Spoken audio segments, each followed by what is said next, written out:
મારા વિરુદ્ધમાં જે સાંગમા ગામની જમીન 229 નંબર સર્વે નંબર વાળી જમીન બાબતે જે મારી અગેન્સ્ટમાં અરજી થઈ છે એ બાબતમાં હું એવું કહું છું કે આ જમીન વિનોદભાઈ અંબાલાલ પટેલે 1994માં દસ્તાવેજથી લીધેલી હતી.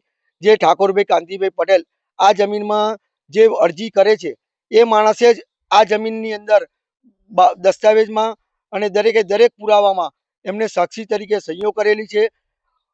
આ જમીન વિનોદ અંબાલાલ પટેલના સીધી લીટીના વારસદાર પ્રેરણાબેન વિનોદભાઈ અને ઋષિ વિનોદભાઈ પટેલના નામે ચાલે છે.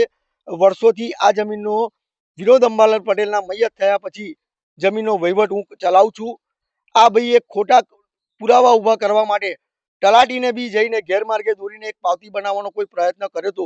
એને વિરુદ્ધમાં બી તલાટીશ્રીએ પાદરા પોલીસ સ્ટેશનમાં અરજી આપેલી છે અને અત્યારે જે કંઈ વિવાદ ચાલે છે એ ન્યાયતંત્રમાં ચાલી રહ્યો છે. ન્યાયતંત્ર ઉપર મને 100% ભરોસો છે કે અમારા પુરાવા જોતા અમને યોગ્ય ન્યાય મળશે.